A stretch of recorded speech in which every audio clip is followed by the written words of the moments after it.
Good morning. Our headlines today. The United States bombs 3 nuclear sites in Iran, including the uranium enrichment underground facility at Fordo. The announcement came after President Trump met his National Security Council in the White House Situation Room. He later gave an address to the nation. Tonight I can report to the world that the strikes were a spectacular military success. Iran's key nuclear enrichment facilities have been completely and totally obliterated. Iran, the bully of the Middle East, must now make peace. If they do not, future attacks will be far greater and a lot easier. The United States is reported to have used its long-range B-2 stealth aircraft carrying the so-called bunker buster bombs. It comes after 9 days of conflict between Iran and Israel, with more strikes in the past 24 hours. Iran's foreign minister warns the US attacks will have everlasting consequences. Meanwhile, in Cyprus, a British man is arrested on suspicion of spying for Iran. It's thought he carried out surveillance on an RAF base on the island. Restaurant chains in Japan specialising in rice dishes are introducing more noodles to their menus as they struggle to keep up with the sky-high cost of rice, which has doubled in price in the past year. The cost has continued to rise despite the release of more than 600,000 tonnes of stockpiled rice from government reserves. The Italian fashion designer Giorgio Armani will miss his 2 shows at Milan's Fashion Week for the first time in more than 50 years. The company said the 91-year-old's recovering at home after he was admitted to hospital. They added that Mr. Armani will follow every phase of the shows closely as usual. The Netherlands have officially handed back the famous Benin bronzes to Nigeria. 119 precious ancient sculptures which were stolen from the former kingdom of Benin more than 120 years ago during colonial times.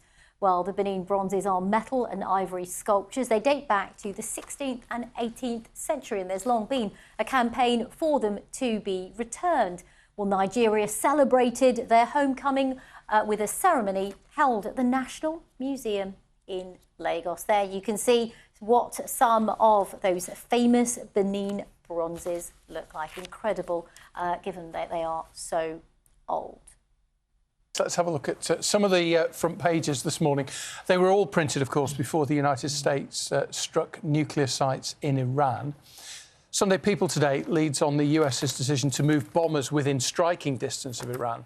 That after flight tracking data showed extensive movement of military aircraft towards the Middle East in recent days. Of course, we now know the outcome of that operation. Meanwhile, the Sunday Telegraph reporting on the arrest of a British man in Cyprus who's accused of spying and terror-related offences. Sunday Times continues to focus on the assisted dying bill, of course, which made headlines this week.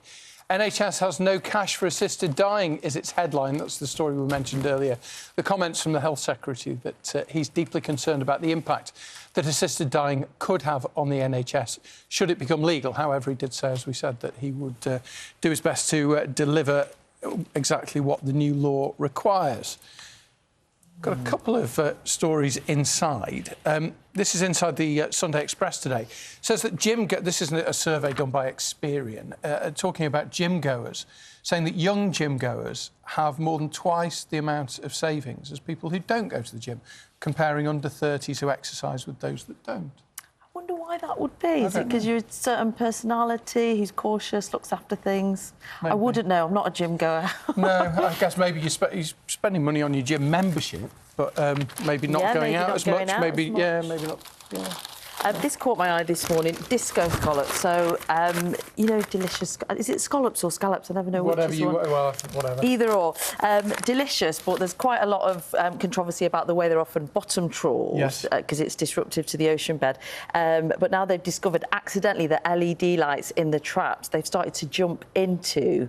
Right. So it's almost like a deliberate way of being caught. Yeah. But they only found it out by accident. But there's a lovely, you can't see it here, but they've been called disco scallops because they're attracted to the disco lights. And this is just a little short one from Inside the Sun. Apparently, it's in inverted commas, PM theft of toaster. Former Tory Chancellor Jeremy Hunt claims that Keir Starmer took his toaster. Mr Hunt said the removal men forgot it when he moved out of number 11 Downing Street last year. The Labour leader's family have then moved into the four-bedroom flat above number 11. Mr Hunt said, I sent Keir a text.